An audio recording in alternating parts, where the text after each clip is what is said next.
Shri M R Abhilesh, CBI ഉദ്യോഗസ്ഥർ കൊൽക്കത്തയിൽ വന്നതിനെ എതിർത്തുകൊണ്ട് കോൺഗ്രസിനെ അനുകൂലിക്കുന്നവർ അല്ലെങ്കിൽ മമതാ ബാനർജിയെ അനുകൂലിക്കുന്നവർ പറയുന്ന ചില കാര്യങ്ങളുണ്ട്. കോൺഗ്രസ് നേതാക്കൾ ചിലർ പറഞ്ഞ കാര്യമാണ് CBI ആദ്യം കൊൽക്കത്ത ഹൈക്കോടതിയിൽ നിന്ന് അനുമതി വാങ്ങണമായിരുന്നു. താങ്കൾ പറഞ്ഞു അങ്ങനെ ഒരു അനുമതിയുടെ ആവശ്യമില്ലായിരുന്നുവെന്ന്. പിന്നെ ശാരദ ചിറ്റ് ഫണ്ട് കേസിലെ SIT അന്വേഷണ റിപ്പോർട്ടുണ്ട്, ഇത് കണക്കിലെടുത്തിരുന്നില്ല CBI. ഇങ്ങനെയല്ല അന്വേഷിക്കേണ്ടതെന്ന് ഹൈക്കോടതി പറഞ്ഞിട്ടുള്ളതാണ്. അങ്ങനെ ഒരു നിർദ്ദേശം ഹൈക്കോടതിയുടെ ഭാഗത്തുനിന്ന്, കൊൽക്കത്ത ഹൈക്കോടതിയുടെ ഭാഗത്തുനിന്ന് വന്നിട്ടുള്ളതാണ്.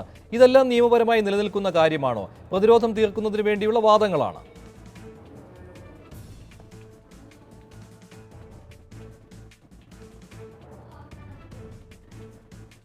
ശ്രീ എം ആർ അഭിലാഷ്,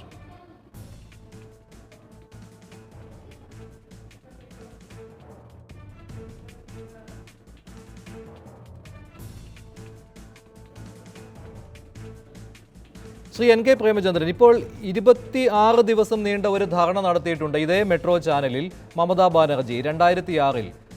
അതിന് പിന്നാലെയാണ് CPM ഭരണത്തിന് ബംഗാളിൽ അന്ത്യം കുറിച്ചത്. ഇപ്പോൾ കേന്ദ്ര സർക്കാരിനെതിരെ 24 മണിക്കൂറിലേക്ക് കടന്നിരിക്കുകയാണ് മമതാ ബാനർജിയുടെ ഈ ധർണ.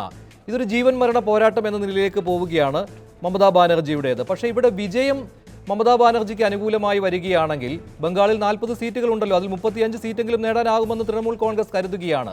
പ്രതിപക്ഷ ഐക്യനിരയുടെ നേതൃത്വത്തിലേക്ക് മമതാ ബാനർജി വരികയാണല്ലോ. പിന്നെ കോൺഗ്രസിനൊന്നും പിടിച്ചാൽ കിട്ടാവുന്ന കാര്യമല്ല മമതാ ബാനർജിയെ താഴെ ഇറക്കുവാൻ.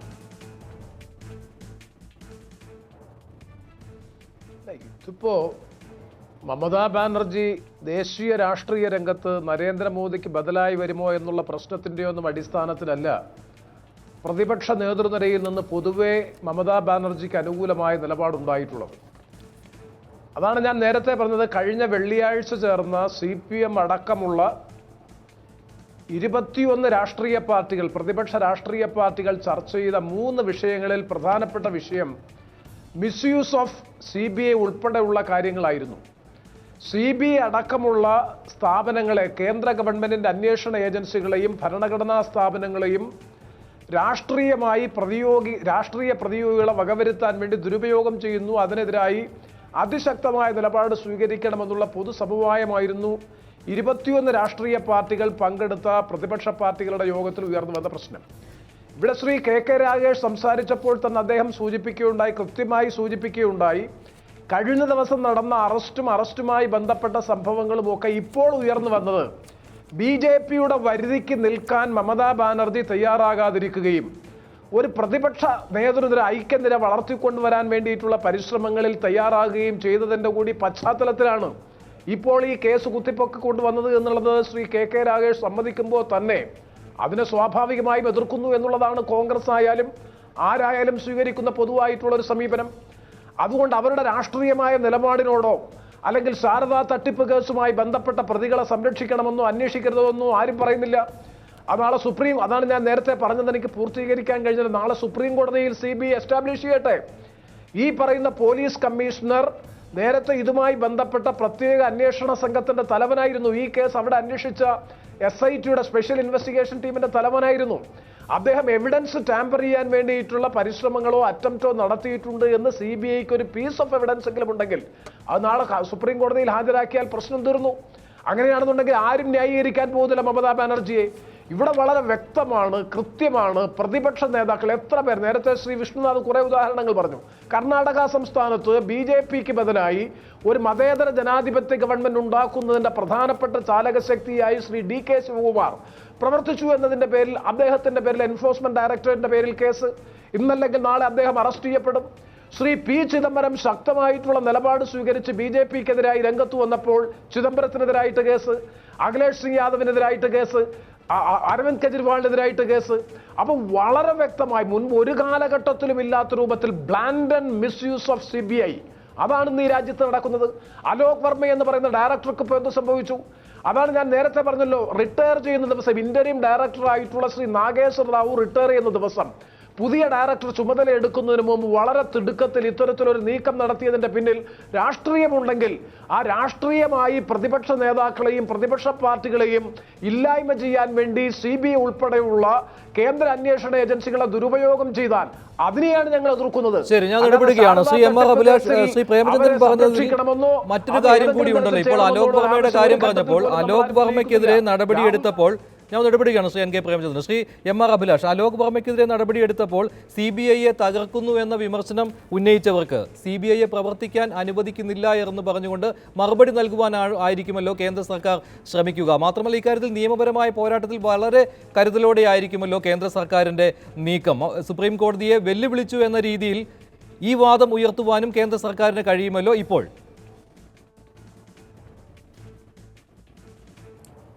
തീർച്ചയായിട്ടും ശ്രീ മഞ്ജുഷ്, സുപ്രീം കോടതിയെ വെല്ലുവിളിച്ചു. സുപ്രീം കോടതിയുടെ ഉത്തരവിൻ്റെ അടിസ്ഥാനത്തിൽ നടന്നുകൊണ്ടിരുന്ന ഇൻവെസ്റ്റിഗേഷൻ തടസ്സപ്പെടുത്തുവാൻ ശ്രമിച്ചു എന്നുള്ളതെല്ലാം വളരെ ഗൗരവകരമായിട്ടുള്ള വിഷയമാണ്. അതൊക്കെ കോടതിയുടെ മുൻപിൽ പ്രസൻറ്റ് ചെയ്യുകയുണ്ടാകും. പക്ഷേ കോടതിയെ പ്രഥമ ദൃഷ്ട്യാ തെളിവ് നശിച്ചു എന്നുള്ളതിന് ആ ഒരു ബോധ്യം കോടതിക്ക് മുമ്പിൽ കൊണ്ടുവരുന്നത് എന്നുള്ളത് ചെറിയ കാര്യമല്ല. ബഹുമാനപ്പെട്ട ശ്രീ പ്രേമചന്ദ്രൻ നേരത്തെ സൂചിപ്പിച്ചതുപോലെ ഇതൊരു പ്രതികാരത്തിൻ്റെ രാഷ്ട്രീയമാണ് എന്നുള്ളത് നമുക്ക് പൂർണ്ണമായിട്ടും ആ സാധ്യത തള്ളിക്കളയാനൊക്കില്ല. നാം കാത്തിരുന്ന് കാണേണ്ടതായിട്ട് വരും. ശ്രീമതി മമതാ ബാനർജിയുടെ ആ ഒരു നടപടികളും ഒന്നും തന്നെ ഒരു രീതിയിലും രാഷ്ട്രീയമായി ആർക്കും ന്യായീകരിക്കാൻ കഴിയുന്നതല്ല. ഈ ഹെലികോപ്റ്റർ ലാൻഡ് ചെയ്യാനുള്ള അനുമതി നിഷേധിക്കുക, രാഷ്ട്രീയ വ്യത്യസ്തതകളൊക്കെ നിലനിൽക്കുമ്പോൾ തന്നെയും എല്ലാ ഒരു പൊളിറ്റിക്കൽ സിസ്റ്റത്തിൽ എതിർ രാഷ്ട്രീയ കക്ഷികളോടുള്ള ആ ഒരു അടിസ്ഥാനപരമായിട്ടുള്ള മാന്യത പുലർത്തുവാൻ അത് തൃണമൂൽ കോൺഗ്രസ് ആണെങ്കിലും BJP ആണെങ്കിലും ആ ഒരു സന്നദ്ധത കാണിച്ചെങ്കിൽ മാത്രമേ നമ്മുടെ ഈ റിപ്പബ്ലിക്കിനെ നമുക്ക് മുമ്പോട്ട് കൊണ്ടുപോകാൻ കഴിയൂ. അങ്ങനെ ആ ഒരു ഹീനമായ പ്രതികാര രാഷ്ട്രീയമാണോ ഇതിനകത്ത് പുറത്തേക്ക് വരുന്നത് എന്നുള്ളത് നാളെ കോടതിയുടെ തീരുമാനത്തിന് ശേഷം മാത്രമേ. എന്താണ് തെളിവ് എന്നുള്ളത് നമുക്കറിയില്ല. ഇതൊക്കെ ആരോപണങ്ങൾ മാത്രമാണ്. സുദീപ് തോസനിൻ്റെ, അതായത് ഇതിൻ്റെ ശാരദാ ചിട്ടി ഫണ്ടിൻ്റെ ഉടമയുടെ 5 മൊബൈൽ ഫോണ്, ഒരു ലാപ്ടോപ്പ്, ഒരു റെഡ് ഡയറി, ഇതിൻ്റെ എല്ലാം പൊസഷൻ അദ്ദേഹത്തിൻ്റെ കയ്യിലാണെന്നും അതിൻ്റെ ഡേറ്റ നശിപ്പിക്കാൻ ശ്രമിച്ചു എന്നുള്ളതും അതൊക്കെ ആരോപണങ്ങളാണിപ്പോൾ. നാളെ അത് കോടതിയുടെ മുൻപിൽ എങ്ങനെ കൊണ്ടുവരുമെന്നുള്ളത് നമുക്ക് അറിയാൻ കഴിയില്ല. കോടതി വിശ്വസിക്കുമോ എന്നുള്ളതും അറിയാൻ കഴിയില്ല. പക്ഷേ ഒരു കാര്യം വളരെ പ്രസക്തമാണ് ശ്രീ മഞ്ജുഷ്. മദൻ മിത്ര തൃണമൂൽ ഗവൺമെൻറ്റിൻ്റെ ട്രാൻസ്പോർട്ട് മിനിസ്റ്റർ ആയിരുന്നു. 2014 അദ്ദേഹം അറസ്റ്റ് ചെയ്യപ്പെട്ടു. രജത് മജൂംദാർ, അദ്ദേഹം തൃണമൂൽ കോൺഗ്രസിൻ്റെ വൈസ് പ്രസിഡന്റ് ആയിരുന്നു. അദ്ദേഹം അറസ്റ്റ് ചെയ്യപ്പെട്ടു ഈ വിഷയത്തിൽ. ശ്രിഞ്ചോയ് ബോസ് തൃണമൂൽ കോൺഗ്രസിൻ്റെ ലെജിസ്ലേറ്ററാണ്, അദ്ദേഹം അറസ്റ്റ് ചെയ്യപ്പെട്ടു. അന്നേരം ഒന്നും കാണാത്ത ഈ ഒരു പ്രതിഷേധ കടൽ എന്തുകൊണ്ടൊരു സ്റ്റേറ്റിൻ്റെ ഒരു ഒഫീഷ്യലിൻ്റെ വീട്ടിലേക്ക് CBI കടന്നു കയറാൻ ശ്രമിച്ചു? ആ ഒരു കാരണം കൊണ്ട് എന്തുകൊണ്ട് മമതാ ബാനർജി പ്രതികരിക്കുന്നു? അതായത് അവരുടെ ഇടം കൈയും വലം കൈയുമായിട്ട് രാഷ്ട്രീയത്തിലും സർക്കാരിലും നിന്നിട്ടുള്ള അവരുടെ സ്വന്തം മിനിസ്റ്ററിനെ അറസ്റ്റ് ചെയ്തിട്ടുണ്ട്. അന്നേരം കാണാത്ത പ്രതിഷേധക്കടൽ ഇവിടെ വരുന്നുണ്ട് എങ്കിൽ തീർച്ചയായിട്ടും പോലീസ് കമ്മീഷണറിലൂടെ ആരെങ്കിലും അവർ ഭയപ്പെടുന്ന ആരില്ലെങ്കിലേക്കുമൊക്കെ ഈ കാര്യങ്ങൾ ചെന്നു ചേരും. ഒരുപക്ഷെ തന്നിലേക്ക് തന്നെ ഇത് വരാമെന്നുള്ള സാധ്യത മുൻകൂട്ടി കണ്ടായിരിക്കാം. അതൊക്കെ നാം കാത്തിരുന്ന് കാണേണ്ടതായിട്ട് വരും. പക്ഷേ ഇവിടെ ഒരു റാഷണലായിട്ടുള്ള ഒരു ഡിസ്റ്റിങ്ഷൻ നമുക്ക് കൊണ്ടുവരാൻ കഴിയും. എന്തുകൊണ്ട് സ്റ്റേറ്റ് പോലീസിനെ വിനിയോഗിച്ച് ഒരു സെൻട്രൽ ഏജൻസിയുടെ നടപടിയെ തടസ്സപ്പെടുത്താൻ അവർ ശ്രമിച്ചു? നേരത്തെ മദൻ മിത്രയെ അറസ്റ്റ് ചെയ്തപ്പോൾ ഈ രീതിയിൽ എന്തുകൊണ്ടൊരു പ്രതികരണം ഉണ്ടായില്ല? ഒരു സാമാന്യ യുക്തി കൊണ്ട് ചിന്തിക്കൂ. മദൻ മിത്രയെ അറസ്റ്റ് ചെയ്തപ്പോൾ ആകേണ്ടിയിരുന്നില്ലേ, ഒരു മിനിസ്റ്ററെ അറസ്റ്റ് ചെയ്തപ്പോൾ ആകേണ്ടിയിരുന്നില്ലേ ഈ രീതിയിലൊരു പ്രതികരണം? അപ്പോൾ ഇതിനകത്തൊക്കെ നമുക്കറിയാത്ത, നമുക്ക് ഇപ്പോൾ കോംപ്രിഹെൻഡ് ചെയ്യാൻ ഈ ഒരു അവസരത്തിൽ കഴിയാത്ത നിരവധി വിഷയങ്ങളുണ്ട്. ഇനി കോടതിയുടെ മുൻപിൽ തെളിവ് നശിപ്പിച്ചു എന്നുള്ള ആ വിഷയം കോടതിയെ ബോധ്യപ്പെടുത്താൻ കഴിഞ്ഞാൽ it will be complete contempt of supreme court. കോടതി എന്താ ചർച്ചയിലേക്ക് മടങ്ങിയെത്താം.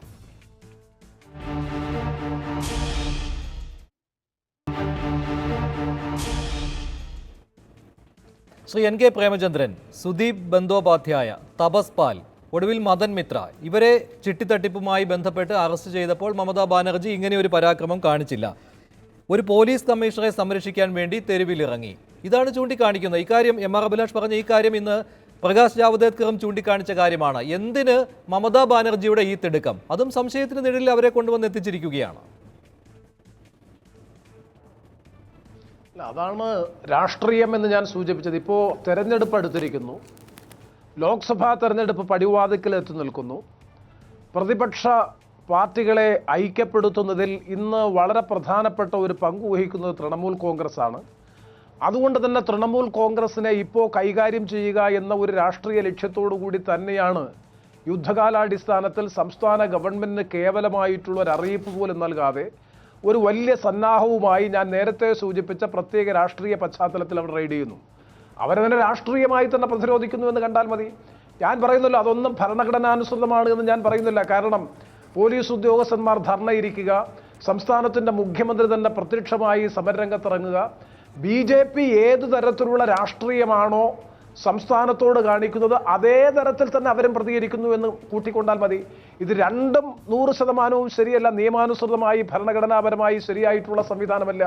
അപ്പോൾ അതുകൊണ്ട് തന്നെയാണ് ഞാൻ നേരത്തെ പറഞ്ഞ ഒരു ഫെഡറൽ ജനാധിപത്യ സംവിധാനത്തിൽ കേന്ദ്രം സംസ്ഥാനത്തെയും സംസ്ഥാനം കേന്ദ്രത്തെയും പരസ്പര ബഹുമാനത്തോടെ അംഗീകരിച്ചു പോകേണ്ടുന്ന ഒരു രാഷ്ട്രീയ പശ്ചാത്തലമാണ് നമ്മുടെ രാജ്യത്ത് ഉണ്ടാകേണ്ടത്. അതിന് പകരമായി മമതാ ബാനർജിയെക്കുറിച്ച് നമുക്ക് എല്ലാവർക്കും നല്ലതുപോലെ അറിയാം. ഇത്തരം കാര്യങ്ങളിൽ അതിശക്തമായി പ്രതികരിക്കുന്ന ഒരാൾ ഞാൻ കണ്ടിട്ടുണ്ട്. പാർലമെന്റിനകത്ത് റെയിൽവേ ബഡ്ജറ്റിൽ പശ്ചിമ ബംഗാളിൽ അർഹതപ്പെട്ട പരിഗണന ലഭിച്ചില്ല എന്ന് പറഞ്ഞ റെയിൽവേ മന്ത്രി പസ്വാന്റെ മുഖത്തേക്ക് കറുത്ത ഷാൾ പരസ്യമായി വലിച്ചെറിഞ്ഞ് പുറത്തു പോകുന്ന രംഗം വരെ കണ്ടിട്ടുണ്ട്. അതാണ് മമതാ ബാനർജി.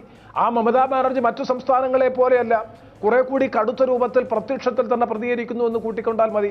അപ്പോൾ തെരഞ്ഞെടുപ്പാണ് പ്രശ്നം, ലോക്സഭാ തെരഞ്ഞെടുപ്പ് തന്നെയാണ് പ്രശ്നം. ആ ലോക്സഭാ തെരഞ്ഞെടുപ്പ് അടുത്തിരിക്കുമ്പോൾ ഒരുപക്ഷെ ആ സംസ്ഥാനത്ത് ഏറ്റവും നല്ല സ്വാധീനമുള്ള രാഷ്ട്രീയ പ്രസ്ഥാനം എന്ന നിലയിൽ BJP ഇപ്പോൾ വടക്ക് കിഴക്കൻ സംസ്ഥാനങ്ങളിലാണ് കണ്ണു നട്ടിരിക്കുന്നത്.